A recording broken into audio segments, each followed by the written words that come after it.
Hello बच्चों, let's read the question. And the question says, suppose the wavelength of the incident light in photoelectric effect experiment is increased from 3000 angstrom to 3040 angstrom. Find the corresponding change in the stopic potential. Take the product Hc is equal to 12.4 into 10 raised to minus 7 electron volt meter. तो हम लोग को basically given क्या है कि हम लोग के पास पहले लैम्डा वन था 3000 एंगस्ट्रॉन, फिर हम लोग उसको कुछ चेंज कर दिए 3040 एंगस्ट्रॉन में. तो अब इसके अकॉर्डिंग इसमें स्टॉपिक पोटेंशियल कर लेते हैं. वी एस वन था और इसमें वी एस टू था. तो हम लोग को चेंज पूछा क्या, हम लोग को डेल्टा वी एस पूछा है. ठीक, तो चेंज हम लोग निकाल लेते हैं.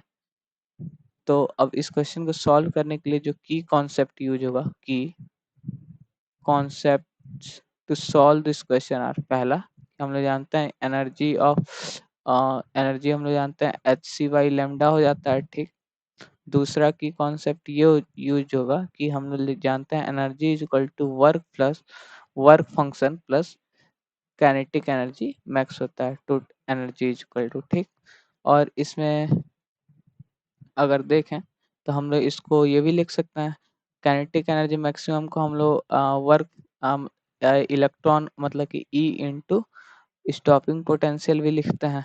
तो अब यहाँ से क्या होगा, total energy E is equal to work function plus E into stopping potential. अब इन्हीं दो रिलेशन पे ये हम लोग का क्वेश्चन सॉल्व हो जाएगा. तो चलिए अब इस क्वेश्चन को सॉल्व करते हैं.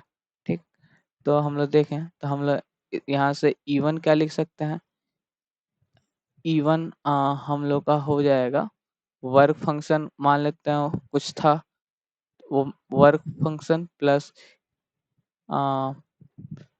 Energy work function plus E into we S one. ठीक, तो यहाँ से E1 क्या हो गया, E1 हो गया हम लोग का H C by lambda one मतलब कि 3000 into 10 raise to minus 10 is equal to W plus E V S one. ठीक, यहाँ से ई वी एस वन क्या हो जाएगा, ई वी एस वन हो जाएगा हम लोग पास H C upon 3000 into 10 raise to minus 10. यहाँ से हम लोग डायरेक्ट वी एस सी लिख लेते हैं. तो यहाँ से वी एस वन हम लोग का क्या आ जा रहा है, वी एस वन आ जा रहा है हम लोग के पास यहाँ से वी एस वन आ जाएगा माइनस डब्लू होल में 1/e. ठीक, ये हम लोग का फर्स्ट इक्वेशन हो जाएगा. सिमिलरली हम लोग यहाँ से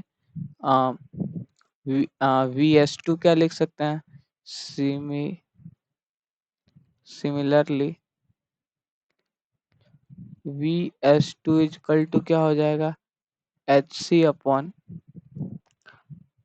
3040 into 10 raise to minus 10 minus omega मतलब वर्क जो भी वर्क फंक्शन है इंटू 1/e. हम लोग को क्या निकालना था, V S one upon V S two. ठीक, तब अगर देखें हम लोग नेक्स्ट स्लाइड में चलते हैं. तो यहाँ से V S one minus V S two क्या हो जाएगा, एच सी की वैल्यू हम लोग जानते हैं, अगर इसको ऐसे ही लिख लें माइनस करके लिखते हैं H C upon 3000 into 10 raise to minus 10 अलग अलग कर लें तो ये हो जाएगा इंटू 1/e. यहाँ पे e लिख लेते हैं माइनस ओमेगा बाई ई. ठीक, ये हो गया S1. अब माइनस हो जाएगा H C upon E into 3040 into 10 raise to minus 10 minus omega by E. ठीक, तो ओमेगा बाई ई कैंसिल हो गया. अब ये हो जाएगा क्या, एच सी बाई ई हम लोग कॉमन ले लेते हैं, H C by E into 10 raise to minus, अगर हम लोग 10 कॉमन भी ले लें माइनस 10 कॉमन ले लें तो ये हो जाएगा 1/3000 माइनस 1/3040. ठीक, अब अगर हम लोग यहाँ से देखें, अगर हम लोग इसको सॉल्व करें तो ये हो जाएगा एच सी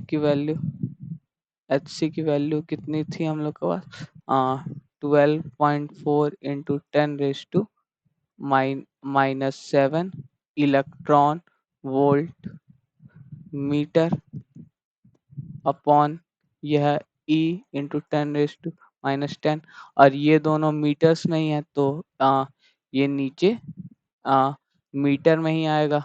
ठीक, तो ये मीटर से मीटर कैंसिल हो जाएगा, मतलब कि ये 1/3000 क्योंकि 10 - 10 मीटर में ही आया था हम लोग का, ये 3040। ठीक, तो ये मीटर से मीटर कैंसिल हो गया, इलेक्ट्रॉन से इलेक्ट्रॉन कैंसिल हो गया। अब अगर देखें हम लोग इसको मल्टीप्लाई कर दें तो ये होगा 12.4 into 10 - 7 upon 3000 minus 12.4 into 10 - 7 upon 3040। अगर इसको हम लोग सॉल्व करें तो यहाँ से V S one minus V S two कितना आ जाएगा, अगर हम लोग इसको सॉल्व करें तो ये आ जाएगा 4.13 माइनस ये कितना हो जाएगा, सॉल्व करके इसको अगर सॉल्व करें तो ये आ जाएगा 4.4.78। तो यहाँ से अगर हम लोग डिफरेंस निकालें तो ये कितना हो जाएगा 0.055, ये हो जाएगा वोल्ट्स। ठीक, तो ये क्या हो गया, इसको लिख सकते हैं 5.5 इंटू 10 - 2 वोल्ट। ये हो गया हम लोग का चेंज, मतलब delta V S, change in spot sorry change in stopping potential. और हम लोग से क्वेश्चन में यही पूछा भी था, change in stopping potential. So the final answer is 5.5 into 10 raised to minus 2 volts. I hope you understand it well. Thank you. All the best.